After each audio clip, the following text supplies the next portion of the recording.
So I decided to not do a slide. We only have 5 minutes here, so it's not very much time.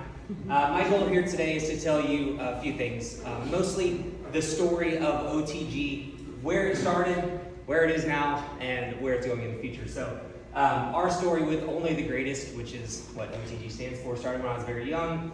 I actually grew up with a single mom. My mom died when she was very young. She was 36 years old. I was 15. And just a few years before that, actually, my mom had lost her job, so we were already living with my grandparents.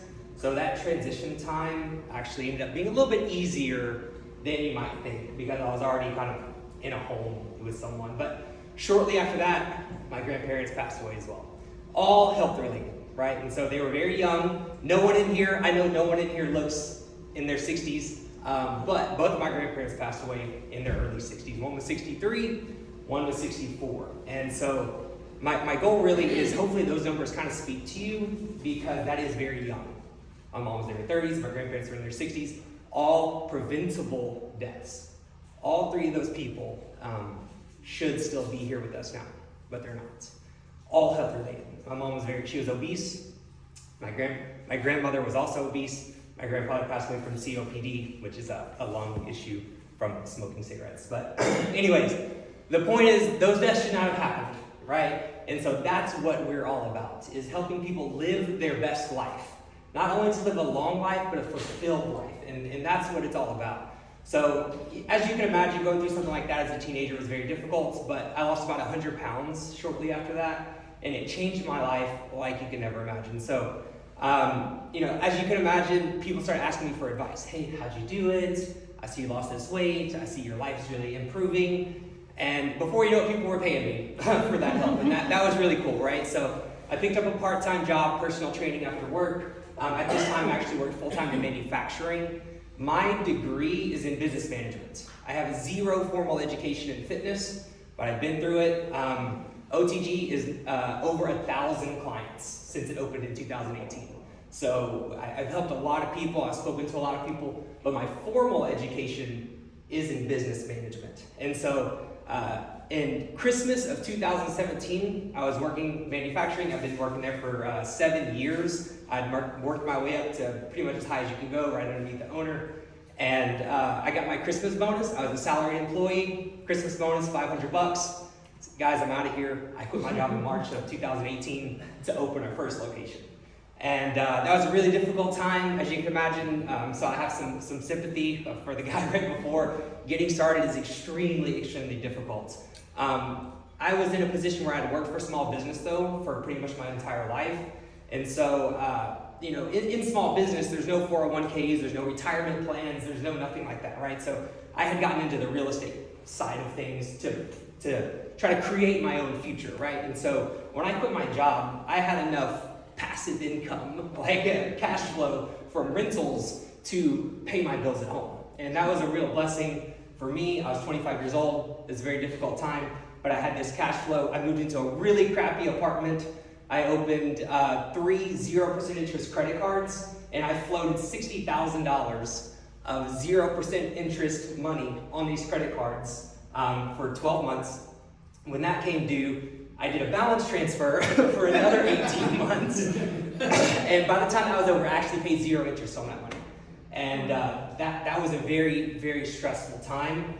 And I learned a lot during those first few years. And I would say those first few years for us was really a learning experience in the business model that we've created. I don't know if you guys are familiar with our industry, but it works very similar to like a barbershop or a salon, where trainers come to the gym. They pay a fee to the gym, to the owner, myself, right? And that's how everyone makes money, right? I take a split, they take their split, and everyone goes about their day. What ended up happening, though, is I was the only person making any money. The trainers were all broke. They weren't making any money. They were making a couple $100 towards the end of the month.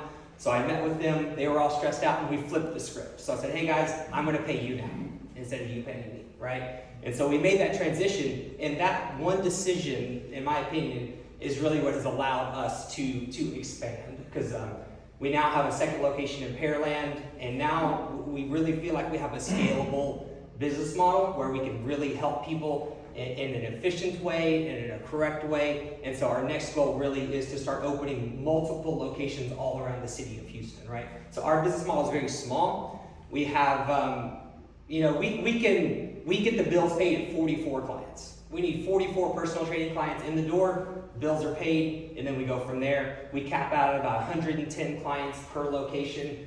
And so our goal is not this huge place where everybody comes to, right? Like Lifetime or Crunch or anything like that. It's small, it's private, it's personable, and we open lots of them because convenience is so important. I would almost guarantee anyone in here, if you want to start working out, if it's more than 10 minutes from your house, you're not doing it, right? So we want to make it very convenient for people to get to the gym. And so now we have systems in place where we're ready to start duplicating. And we're also getting in the software world now. And so I'll talk about that at the end when we ask that question.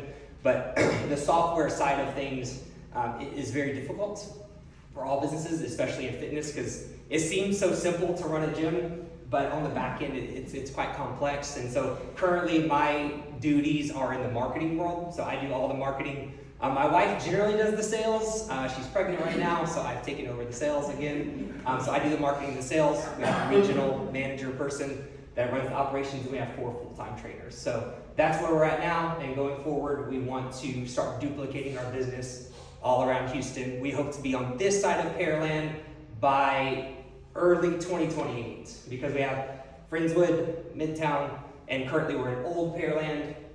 Then we'll come over here. So, I think that's my time. Yeah, thank you. Sorry, I talked really fast. 5 minutes. Ask all the questions you want. Yeah, sure. Okay, as a client, you definitely cater and listen and do what is best for us. I started following your page after I became a client, Sure. and then I started seeing your ads, and your ad really targets, it says, looking for 10 women, 40 plus, looking for fitness and strength. But you're really a diversified, so how do you see yourself doing other marketing to let others, or you're just gonna keep it at that? Yes, we don't spend $1 of marketing on anyone under 40 for multiple reasons. One, people under 40 don't have as much money, right? So fitness is an expendable income, right? Our clients have extra money to spend, right? At our Webster location, we have a surprising amount of young people because of NASA is mostly why. A lot of the young engineers in like their late 20s we do get. And we do have it diversified. If you come to our gym, we do have, our average client is gonna be between 40 and 65. We skew a little bit to female, about 60% female. And that's why we do a little bit more marketing spend on females. And the people that we get under 40 are all gonna be like organic. They're looking for personal training or their referrals. But from a return on spend situation, it'd be a waste of money to spend money on anyone below 40 actually. And that's why we do that. And then the younger people will come as they come, right, for sure. Philip, as a client, you have some really great trainers, the 2 that I interact with beside yourself. How do you qualify, how do you bring these great people in? How do you find great people? It's a great question I don't know the answer to. But that is the hardest part. That is the hardest part. We do a lot of vetting, I would say. When we're ready to hire, we'll probably get, just make numbers easy, say we get 50 applications. I'll probably reach out to 20 of them.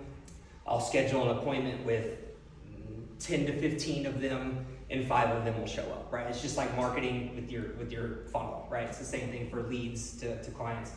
And I don't do any formal interviews. We meet up, I'll meet them for coffee, I'll chat, I'll get to know them. Hey, what is your family like? Are you married? Do you, what is obviously your education and stuff like that. They have to have a certification, all that boring stuff. But I just want to know who they are as a person.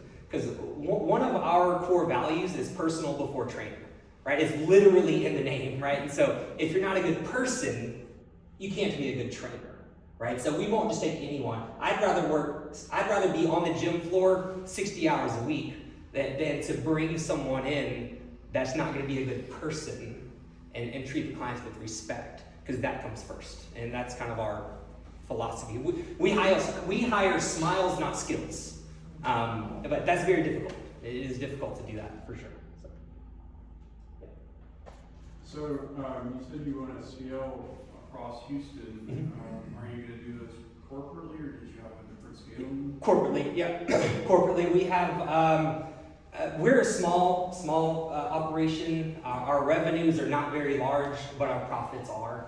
And so through a combination of profit stacking and I have a loan-based agreement with a potential investor right now. And so a combination of those things get us to scalability. And we have a really good playbook. It takes us about 90 days to get together all the startup information as far as what we're gonna do for marketing, locations, build out, and all that stuff. And then from there, we do an 8-week like pre-sale campaign. And then from there, it takes us about 3 months to get a location to what we call maturity, which is like that number where the location can kind of run, on its own. But I considered franchising. It's still like in the back of my mind, but actually right now, I mentioned the software thing. We're really kind of going into software. We have some developers working on some software for us, so that could change everything. But in my opinion, corporate is the way to go. This logo that you see on my shirt is like my entire life, right? And so we want to stay in control of that. Space do you need? We need minimum 2,000 square feet, maximum 2,500. So, 2,000 square feet. Mm-hmm. 2,000 square. Yes, we're small, right? We're small. We don't want a huge space. Sure, that makes sense. For those of us who aren't clients, can you tell us more about that business model? Like, what's the experience like? The ease of booking and... Oh, sure. So yeah, as I told you guys earlier, a big part of my job at the gym now is the marketing and the sales, but I also do a lot of the software stuff, right? And so the goal for us with clients is to lower the barrier of entry to your health and your fitness, right? So what we want to do is raise the barrier of entry to doing the things you shouldn't do. So for example, if anybody has DoorDash on their phone, pull out your phones, delete that. That is a very low barrier of entry to doing the things you shouldn't be doing, right? So what we want to do is lower the barrier of entry to doing the things you should be doing. That's why we have a small floor plan. It feels more comfortable.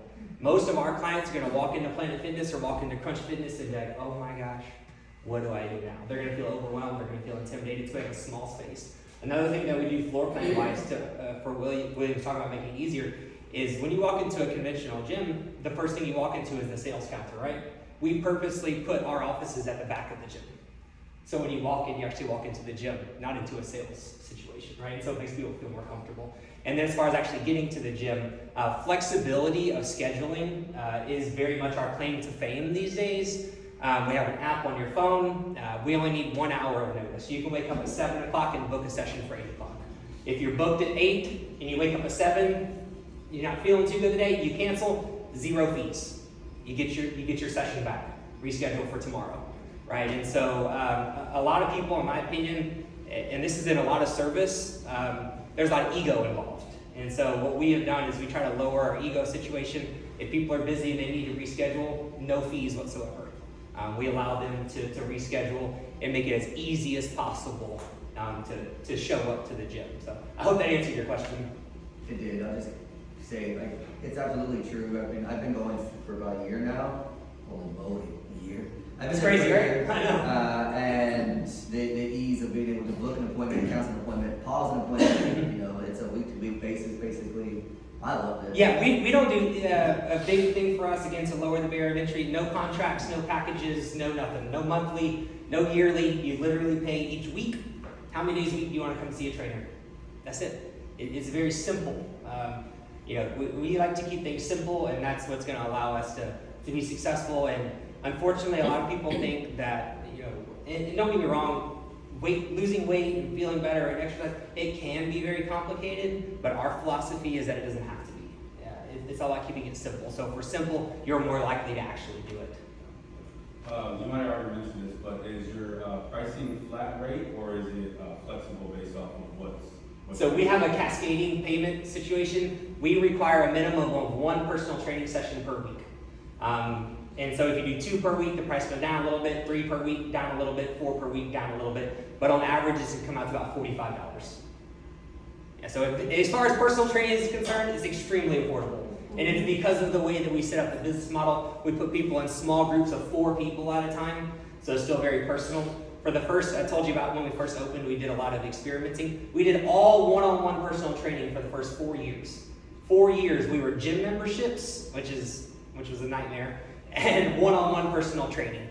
The problem with one-on-one personal training is the schedule and the flexibility and the price. It costs too much, you can't get a time, and there's no way to reschedule because the trainer's out money, right? So, I'm sorry. No. So does that mean that if I, like, let's say, a client would get, if based on when they want to go in, they would get a different trainer, so they would? So our schedules always stay the same. If you come the same days and same times, you will always have the same trainer. If you change, you may work with someone different. But what's cool, and maybe William can attest to this as well, is we have a very unique system in the way that we do it, where every single thing you do when you walk into our door gets tracked into a system.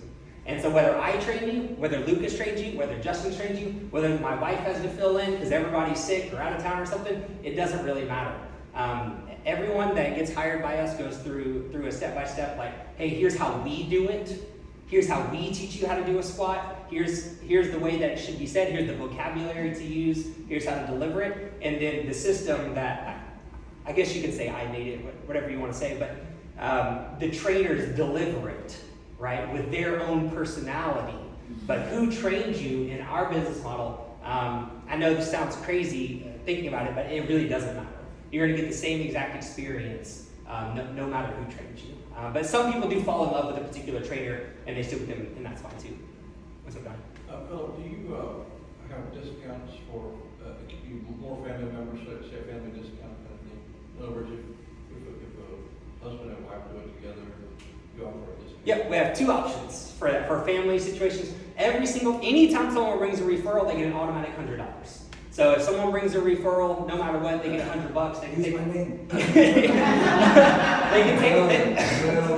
They can take it as credits, or I'll give them a $100 bill. I keep hundreds for that reason, and so we'll give them a $100 bill, or so we can do a referral situation, or the referrer can take 10% off of their training, right? Either one of them, they get one of the two options, right? Yeah.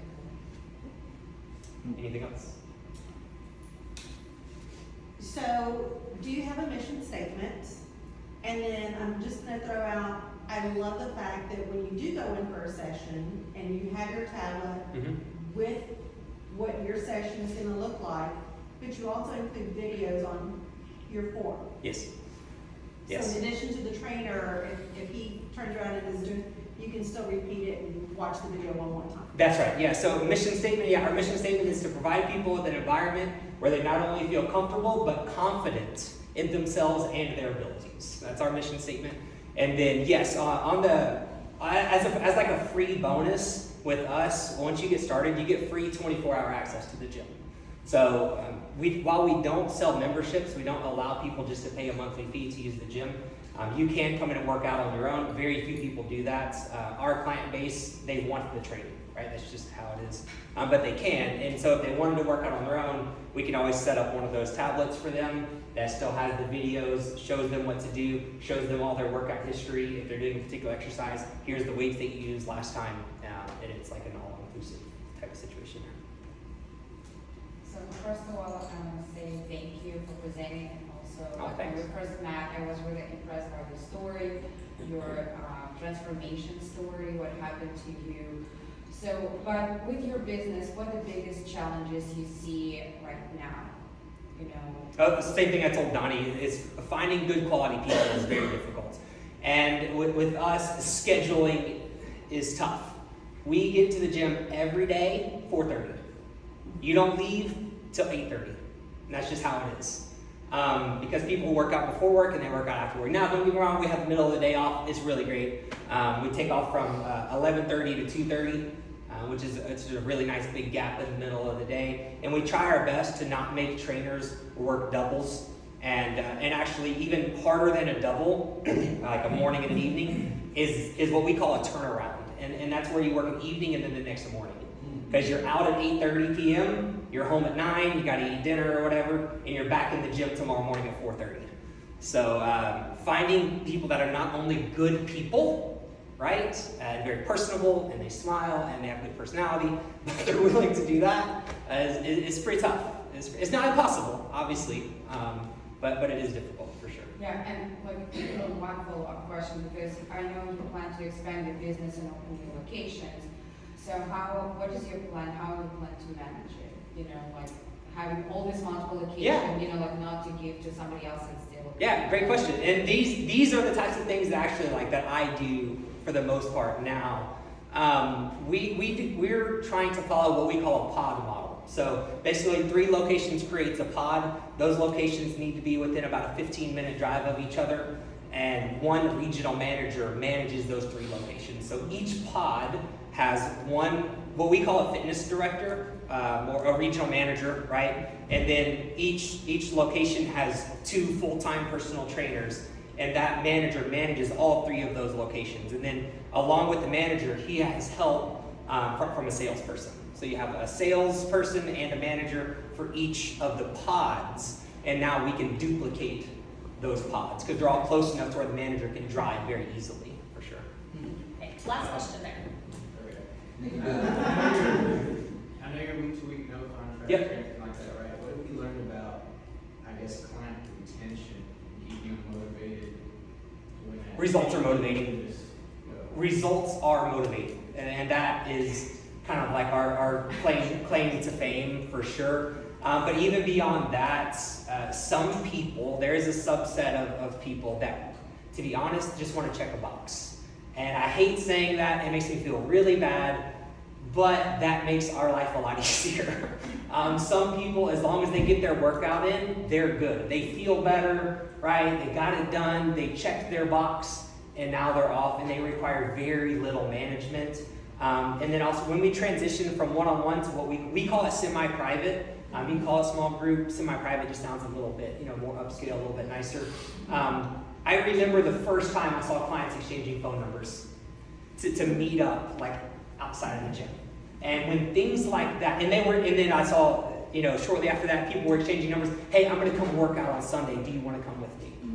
Right? And so when those things started happening, it's like, all right, we did the right thing. Because we were very concerned about transitioning people from one-on-one. I was scared. I remember talking to people and I was like, hey man, we can't keep doing one-on-one, it's just not scalable. Can we get one more in?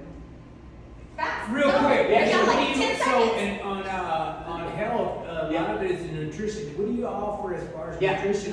Because the results is 80%. I'm so glad you asked that. It's actually 100%. It's 100% of both, right? It's 100%. I disagree.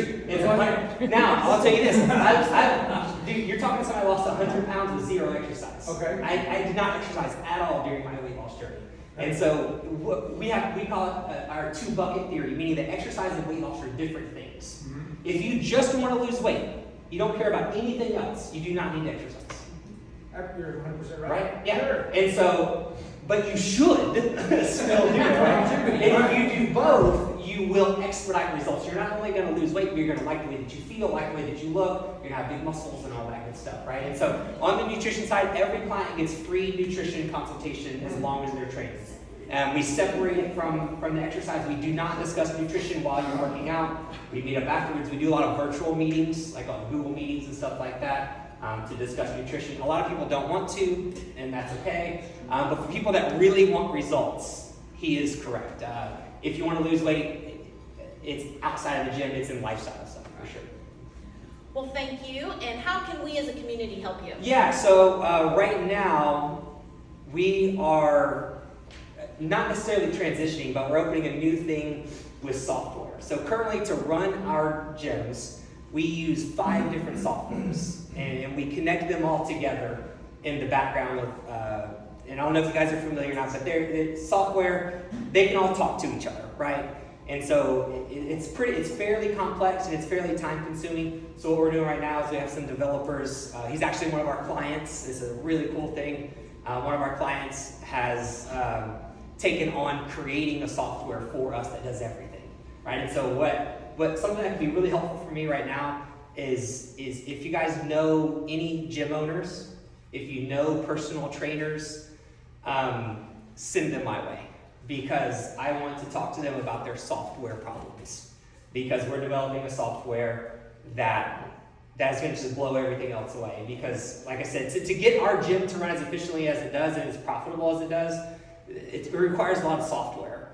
And so we want to have an all-in-one where we can stop copying and pasting, moving things around, going from tablets to computers to phones. We want an all-inclusive software that can talk to each other. So, and even in general, anyone that is in our industry is a good connection for me, right? I think everybody here knows that if you know someone that wants to work out, just send them my way and we'll take care of it. That's the easy part, right? But if you know chiropractors, you know nutritionists, you know dietitians, you know doctors, you know weight loss specialists, you know physical therapists, occupational therapists, all those types of people are really good connections for me because my clients are their clients and vice versa, right? So those are the types of connections that are actually more valuable for me than a single client. And especially the gym owners and personal trainers, because I want to talk to them about their software needs so we can develop our software to work for them also. Well, thank you very much. We appreciate that. Thank you. Thank you.